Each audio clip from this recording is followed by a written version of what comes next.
Hello, everybody, and welcome to Fantasy NBA Today. I'm Aaron Bruski. Today with me is FSWA Hall of Famer Steve, Dr. A. Alexander, and we are in day one, really, of the NBA regular season. Last night was great. I think we all got a jolt of nostalgia. It was a great game, especially the first game between the Oklahoma City Thunder and the Houston Rockets. Lots of stuff to go through. We're going to be talking about players we want to add, some players that we might be concerned about. But really, this is all about day one in the NBA. It's that first jolt of every team almost playing, and we get to kind of cash in on all of those expectations we had during draft day. But before we get into it, this show is presented by FanDuel. And also, hello, Doc. How are you? I am well. Thank you for asking. Yesterday was like Christmas Eve. We got to open one gift, maybe none. You got a set of pajamas maybe from mom. And then you went to bed and you couldn't really sleep. And today's Christmas because everybody's playing today. Yeah, that gift of pajamas, was that what, Reed Shepherd? Was that the pajama gift? I think that was the pajama gift. It might have been Reed Shepherd. It may have been Luka's groin. I'm not sure what happened. Yeah, Luka's groin injury. He says it's not a big deal. The Luka injury watch it's like an every game thing. It feels like he's always walking around like John Elway. It usually doesn't it doesn't turn into much, but he has an injury history, and we'll be watching that one closely. Overall impressions, I'm really digging the NBA right now. The way that the league has changed their optics, like they got their NBA TV channel, has no commercials. I haven't seen a commercial. I don't know if there's been a commercial or not. That's been striking for me. It's all these cool interviews with players. It's all these like old clips from like the 90s and the 2000s and just throughout their history. And it feels like they're really pushing for quality now. The broadcast has moved from ESPN over to all sorts of different platforms, but this one was on NBC, and it felt like NBC might have morphed their Olympic coverage into their NBA coverage a little bit, but it just felt super important. They showed intros. The action was called like it was an important game. The game was played like it was an important game. So let's start with the first game and maybe your impressions of any players that you're happy about, you're concerned about. Where did you land after the first game, Houston versus Oklahoma City? Oh, I didn't prepare my stuff that way, but guys from that game, Cason Wallace was incredibly impressive, and I was saddened that I don't have any Cason Wallace. He started. Now, when Jalen Williams comes back, Cason Wallace will fade a little bit, but Cason Wallace played a ton of minutes last night, and he kind of balled out, right? Like he plays really good defense. He's good, a good steals guy, and his numbers were 14 points, 7 boards, 5 assists, 4 steals, 3 threes on 5 of 10 shooting. So to me, Cason Wallace looks like the pickup of the night.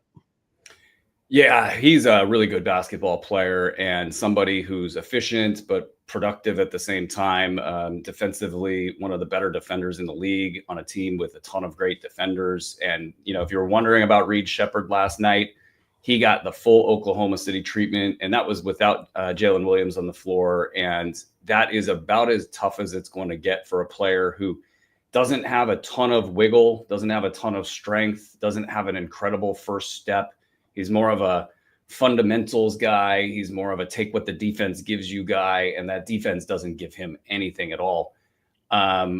Wallace was a big reason for that. He was just all over him, especially in key moments. And I think he can do this not every night, but I think he can do this on most nights. And the fact that Jalen Williams isn't there makes him clearly a must roster player in my eyes. The thing about that game, the Rockets Thunder game, both teams were playing defense like it was a playoff game. Like it was intense. Mm-hmm. And both of these are two of the better defensive teams in the league. So while Reed Shepherd basically he kind of looked like a fish out of water. Like he looked kind of lost out there. But I think a lot of that had to do with the defense that was being played against him. If you drafted Reed Shepherd, this is sort of like strike two. Strike one was, he's not going to start for Houston, at least for now. Strike two, opening night, he kind of looked like crap. But if I've got Reed Shepherd, I'm not in panic mode yet. It's a long season. They have 81 more games to go. They're not going to face OKC's defense and Cason Wallace and Lou Dort. Are you kidding me? Like, who wants to go up against that? And Shea and so it's not going to be this hard every night. So I'm not panicking on Shepherd, but I am concerned. I want to also point out that he had 4 cash counting stats, a steal, a block, and 2 3-pointers. That's the fantasy gold right there. That kept this line actually fine by me. I mean, if you're going to tell me Reed Shepherd on night one in a game like that is going to post those numbers, and that's going to be the floor here, I'm thrilled with that.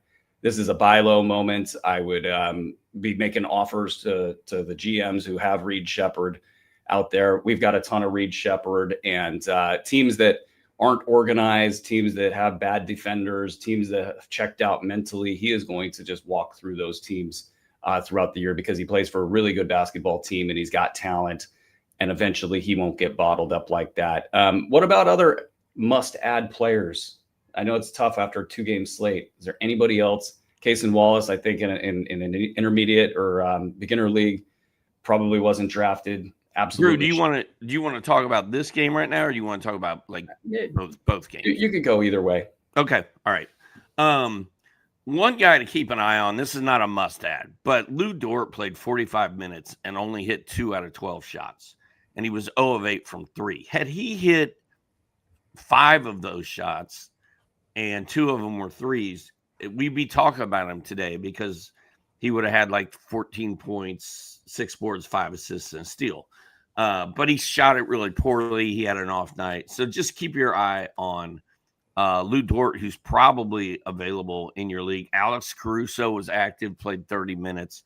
As far as the other must-add player of the night, I'm going to swing it over to Golden State.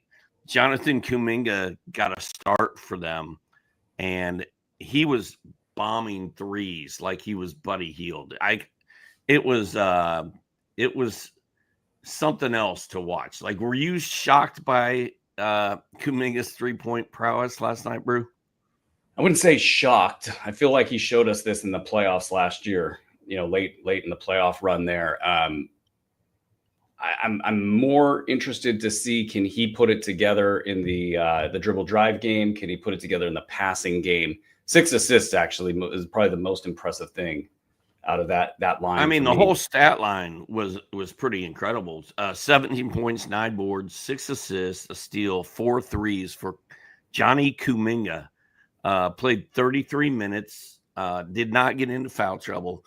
And, I mean, he plays for Steve Kerr, so he could come off the bench in the next game for all I know. I don't trust Steve Kerr at all. But I was thinking, damn, maybe I shouldn't have slept on Kuminga, because Kuminga is one of my boys. Like, I've always been a Kuminga guy, and he's never really got off to this great of a start. So if Kuminga is sitting out there in your 10-team league, go get him. One thing I think seems pretty obvious if you're the Golden State Warriors is you want to get Jonathan Kuminga going immediately. And they've got a lot of veterans on this team who understand the dynamic. This guy's been kind of in the headlines and dragged through the mud all summer. Getting him going not only gets that off of his back, but it also gets his trade value up to where they want it to be.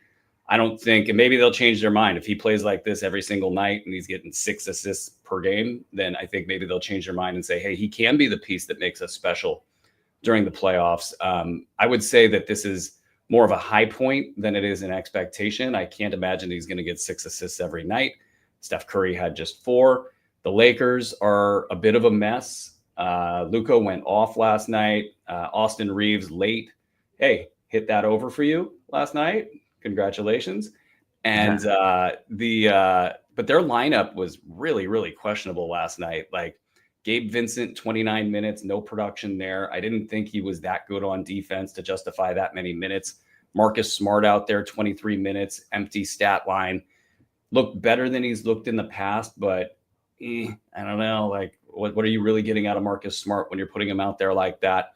Jake LaRavia, probably my biggest beef, 16 minutes. I thought when he was out there, he was doing good things. So I don't know when the next adjustment comes for the Lakers, but it felt like they were kind of a soft basketball team last night. And if you're talking about Jonathan Kuminga, that worries me in the sense that he might have had all of the things going for him in one night. And then Lakers on the other side didn't show up, didn't play. Another disappointing stat line for the Lakers, DeAndre Ayton. Obviously, I don't think we're panicking on a starting center of whatever you think of his quality. I don't think we're going to panic and say we're going to drop him. Anybody else, though, that fits a discussion of drop in either game that you can think of? I mean, I don't typically advocate a drop after one night, but like, did anybody rise to that threshold for you? Well, I one more guy to be wary of is Buddy Hield. Buddy Hield hit 5 3-pointers, had 17 points, played very well, was instrumental in kind of burying that game away. He's going to be up and down like a roller coaster all year. If you want to pick him up and roll with him, do it. But I just don't really trust Buddy Hield. If he was going to do this every night, I'd be all fired up about him. As far as drops go, it's one game. I don't think you can really panic, but you mentioned Gabe Vincent. If you picked him up or put him in a lineup because he was starting, I would say don't bother. Like I don't see the point. He's just never really impressed me too much. Rui Hachimura is a guy that sometimes does stuff and other times he doesn't, but I just don't like his fantasy stat set and his fantasy game. He's not a very fantasy friendly guy. And like Bruce said a minute ago, the Lakers looked like a mess last night. And I'm not ready to drop DeAndre Ayton by any means, but in all honesty, and I've clowned Ayton for years. This year I went in on him. I've got some Ayton on my team. I was like, he's got to be better playing with LeBron and Luka, right? Well, first of all, LeBron's not even there. He's over there in street clothes. I didn't see him smile once. Oh yeah, there's a storyline right there. The vibe with LeBron is really bad. The bad. Lakers reporters are all over that too. It's bad. And then as far as DeAndre Ayton goes, dude, Jackson Hayes looked better than he did last night. Like he just did. And Ayton looked like crap. I thought Ayton looked horrible. The body language, the play, I don't know. JJ Redick went in on them on day one. I just felt like he was running in quicksand. Like he just didn't look. I don't know if he's in shape. I don't know what it is, but it's one game, so I'm not worried about Ayton. I'm not panicking, but I thought he did not look very good. The cloud of LeBron and the storyline, we talked about it yesterday, I think. That is a fascinating storyline to see how this is all going to work out. Whatever's happening behind the scenes there, it seemed to spill out into the discourse on Twitter last night. Let's talk about some of your guys of the night. There was a ton of high-end action. Who's your guy of the night? I kind of have a guess. I've got one more droppy guy. Oh, sweet. And I'm not saying drop him, but we talked about this yesterday. I saw Tari Eason getting drafted in every league I was in, and I saw him being drafted kind of early, in my opinion. 1 of 6, 3.6 boards. This is and a block and a 3. And this is not a haha, I told you so. I'm not saying that at all. I'm just saying this is the Tari Eason that I'm used to. Like, and I know he has a good fantasy game. I know that when he gets going, he's kind of fun. But I also know he only plays in every other game historically. And this was a rough start for Tari Eason, and especially when you've got those starters kind of going off, because Amen looked really good. So there. Yeah. Any thoughts on Eason? Yeah, no, it was funny that you were saying he was overdrafted. In my leagues, he was being underdrafted based on projections and kind of past experiences and all of that. So it's a weird little And I didn't get any of him, and I didn't really want him. But that game, it's funny. We had 2 games last night, so that game has a lot to it. I mean, just look at Steven Adams, 37 minutes. And overtime has a lot to do with that. But a couple of years ago, people thought Steven Adams was just done, like he just couldn't play basketball anymore, and he's out there as sort of the linchpin of a strategy to play 2 bigs. And really, I think it's to be able to get Alpi Şengün free to wreak havoc. And Şengün, 39 points, 11 boards, 7 assists, 2 steals, 1 block. I bet 5 triples. 5 triples. Yeah. And game. So what are you doing with Şengün is obviously a huge question. I mean, I feel like I saw Şengün getting drafted almost borderline first round in high stakes. And those folks that were fighting for him at that level have to be thrilled with the outcome in game 1. But this Adams thing, it seems to be tilting this team towards this style of ball where they're throwing all these huge players on the court. And then the result of that is Reed Shepherd's sort of on the outside looking in. Adams is getting all those minutes. Şengün is getting kind of a clear path to the hoop. I mean, is this going to be the beginning of a stat factory for Alpi Şengün, or is it one game, a big game, Steven Adams against his old team? They're trying something out. Maybe this thing gets picked apart by other teams in the league, and now all of a sudden, I mean, to me, this seems like it's probably going to be Şengün's best game of the season. Like this. And I could be wrong. I mean, if high stakes guys are drafting him almost in the first round, maybe they know something I don't. But just from what I've seen from Alpi Şengün over the years, I can't imagine him having a better game than this year. So I think this is the top of the mountain. If you've got Alpi Şengün, I think this might be a sell high moment. But I don't have to. It might be one of the most profound sell high choices that we're going to come across, because all of the attention in the NBA was on this game. It was a special game. I mean, there was just so many big moments. It felt like a playoff atmosphere. So everybody's looking at it. And so I guess where I'm looking at it and saying, okay, is he a third rounder or is he a first rounder? He's got this weird situation where Adams is clearing the way for him to get all of these rebounds and all of these points. And does this represent the new normal for the Houston Rockets? Or is this, maybe the Oklahoma City Thunder saying, yeah, we'll take your 2 big lineup. We'll play it straight up. We got Chet Holmgren, we're not lacking size. And again, it's a run you out the door. It's a tough call because OKC's defense is so good. Like against another team, Kevin Durant might be the guy taking 24 shots and Alpi might take 16. I don't know. I need to see more of this, Oh, yeah, absolutely. And at the same time, the decision is made kind of right now. If you want to go, say you drafted Şengün and you want to try to turn that into a first rounder, you might be able to do it today. You might not be able to do it. I don't know when the Rockets play next. You might not be able to do it tomorrow. And that's the beautiful thing about trying to make a move early in the cycle. I think I'm on your side with this. I mean, 10 of 11 from the foul line. I don't think he just mysteriously sort of jumped 10 points at the foul line or anything like that. This all kind of has a lot of sell high built into it. I'd probably be looking to get at least, if I took him in the 3rd round, I'd be looking to get something in the 1st or 2nd round. And if I took him, that's how I would do it. Hey, Brew, before we do my guys, our friends over at FanDuel have got the Lakers and Rockets tied for the 6th best odds to get to win the championship. Plus 1,900. After one game, have you made up your mind which way you would go on that?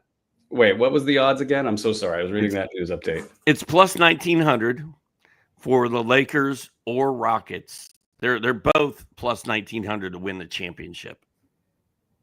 No. Over there at FanDuel. At FanDuel, I would not do that. Well, no, you just had. Well, if you were going to pick one, which one would you pick? Oh, between the two of them? Yeah. Oh, the Rockets.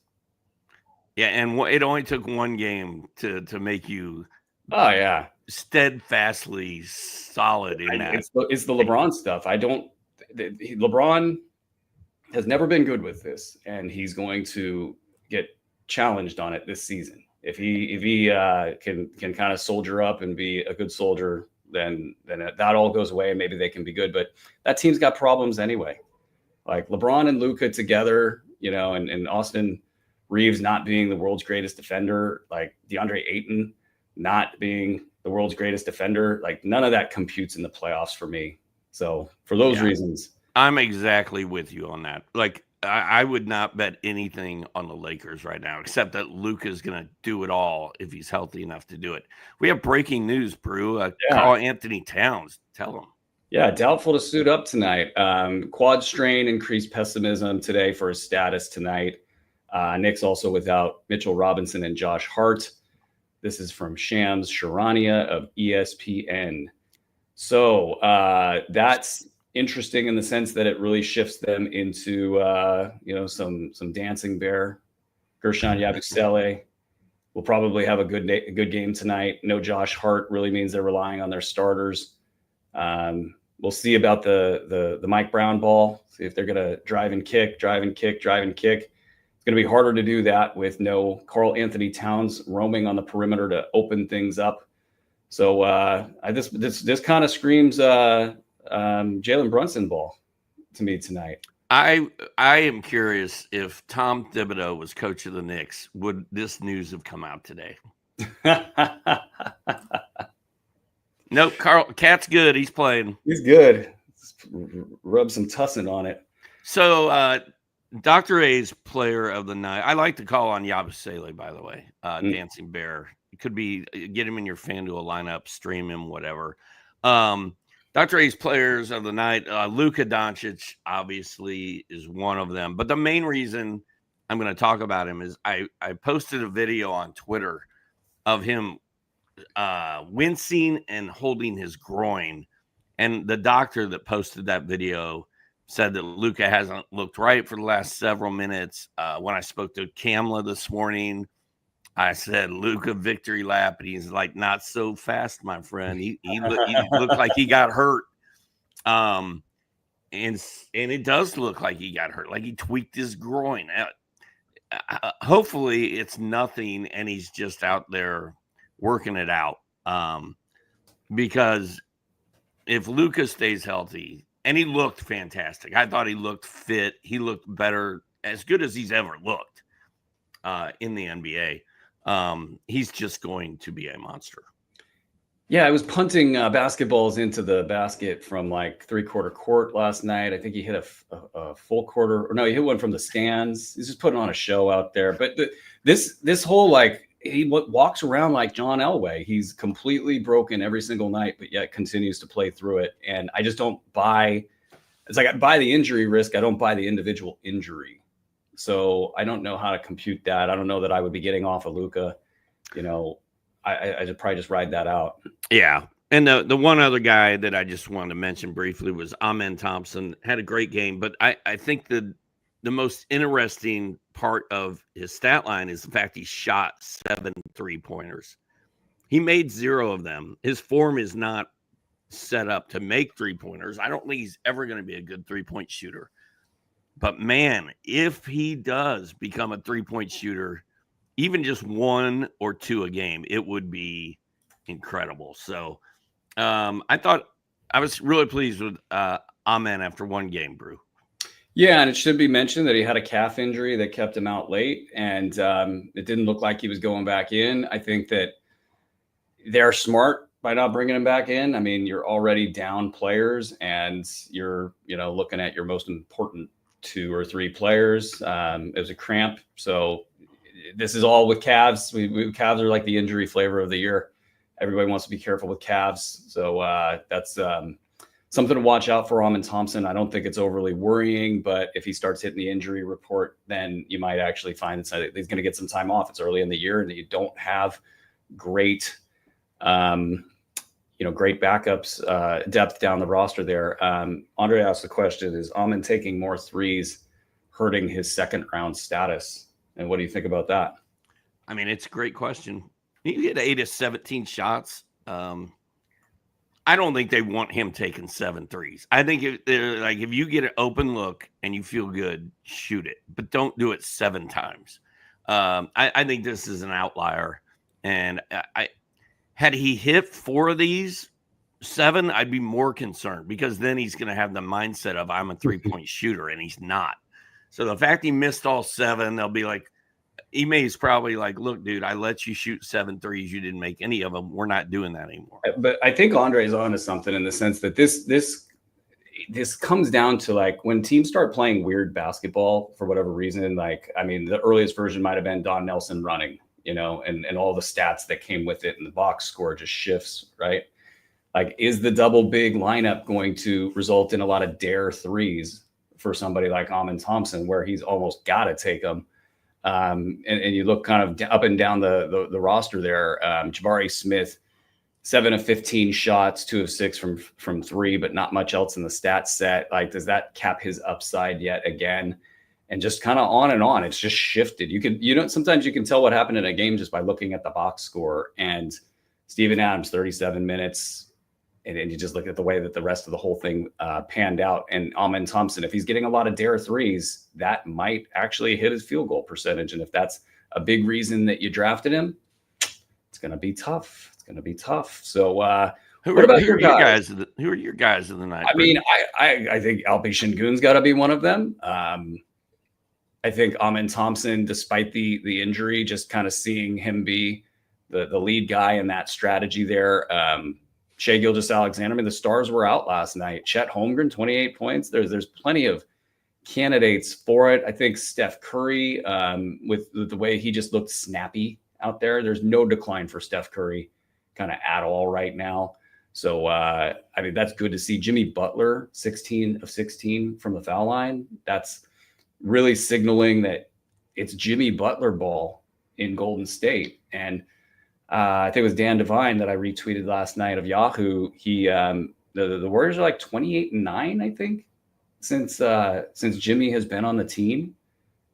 And maybe that's a regular season number. That's I mean, the Warriors are dangerous. And if Jimmy Butler's going to go 16 of 16 from the foul line, he's a guy that was getting drafted in the 7th rounds, and I think probably in the 8th and the 9th rounds. It's the whole post-hype year. Shout out Greg Rosenthal for coming up with that one. That's what might be happening here with Jimmy Butler. So I think there's a lot of candidates for guys of the night. Did I miss any that you can think of? We probably missed some, but that's okay. That's all right. Luka, 43, 12, and 9. I mean, I'd say that Luka probably might, I think, have the line of the night. It's either him or Alpi. Yeah, it's close. Okay. Streamers. Andre wants to know if Şengün will beat his late 3rd, early 4th round value in the B150. And only if he stays on the floor for 74 games.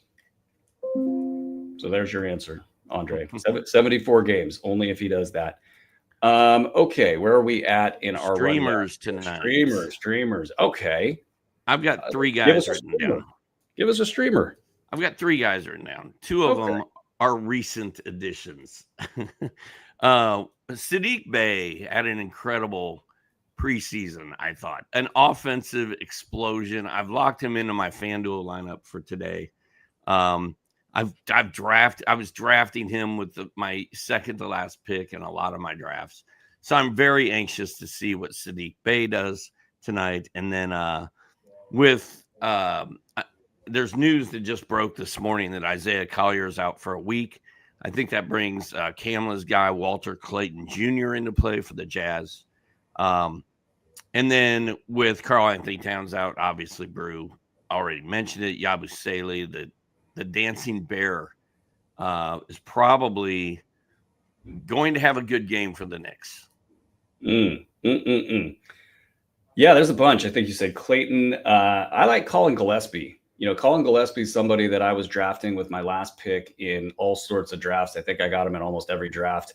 Right now you have Jalen Green out. Gillespie had a nice run last year, top 80 to 100 to 120 range in the small window of time that he was getting minutes last year. And it feels like they have solidified his role as a backup, maybe 20 minutes per game. We'll see if he can step into more than that. And Grayson Allen as well, 3-pointer steals. That could be good for you.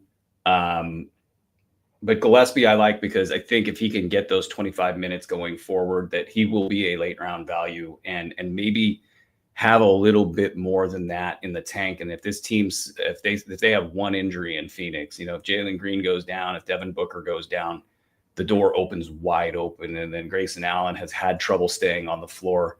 So I like Colin Gillespie in a stream with more if he can get going long term. Anybody else on the streamer front for you?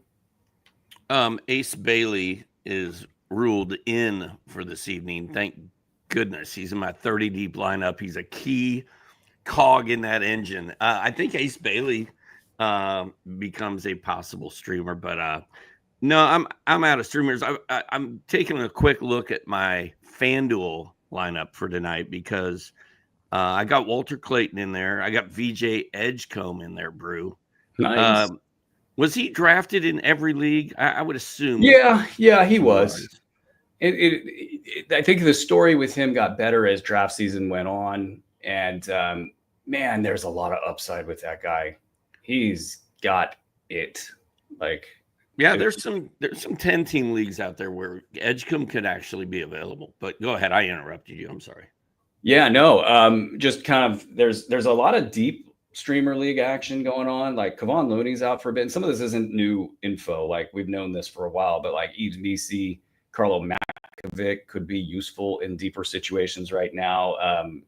Isaac Jones in Sacramento is out for tonight with the flu. So they have no power forward really on the roster at all. So Drew Eubanks has been the guy stepping into a bit of a Sabonis role in the preseason, delivering. And it's funny, I'm usually the evangelist of Eubanks, and I don't really have a lot of faith in him this year. But if they're going to use him in the same way as they're using Sabonis, maybe there's going to be a little bit more assists there. Maybe those big man stats will actually be useful. But Dario Saric, like, you might get a game out of him today. It might be, whatever, 10 points, 5 boards, 4 assists kind of a deal that might work in deeper leagues. Gafford is either doubtful or all the way out. And I don't know if Derek Lively was drafted in every league. I think there's been some confusion about whether he's got value. And I think he's the shiny toy that's 7'7" or whatever he's grown to now, and can jump over mountaintops. So people, I think, took a chance on him. But if he didn't get taken in your league, I think you got a couple games here to give him a little tryout. I think that's it. Yeah. What about what are you watching for tonight? Well, I'm very curious to see what Memphis looks like with Ja's their only point guard. He's supposedly going to play. Welcome back, Ja.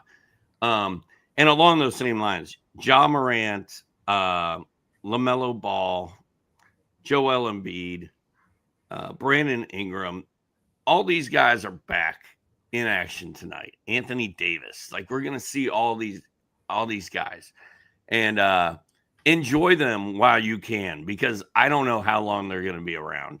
I think all those guys could end up being sell highs tomorrow, just because they're so brittle and so injury prone, and when they're playing, they are.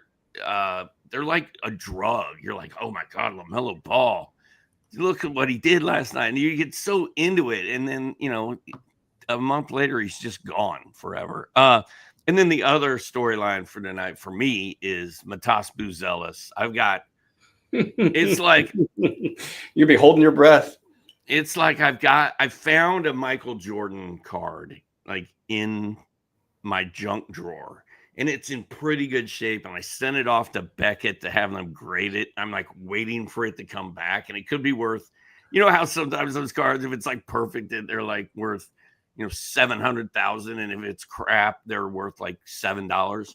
So I'm waiting to see what Beckett's sending me back in the mail with Matas Buzelis. Like if he goes off tonight, I may not sleep tonight.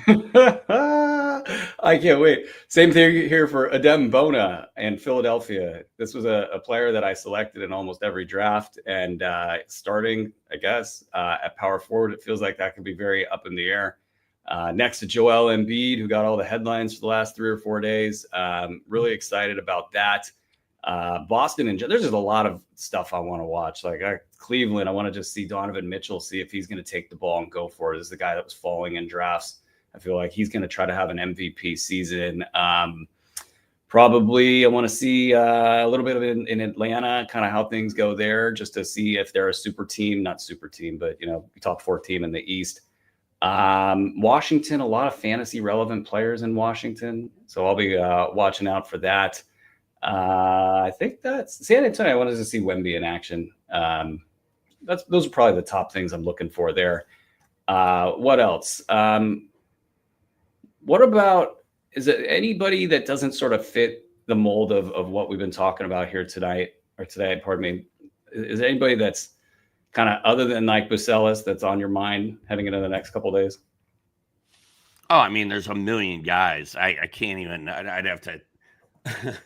I mean, literally every game. As you were talking, I was sitting here wondering, man, do I have the NBA League Pass? Like, I don't know where to find anything. Are they going to automatically renew that for me, or is it even still at DirecTV? Like, I don't even know.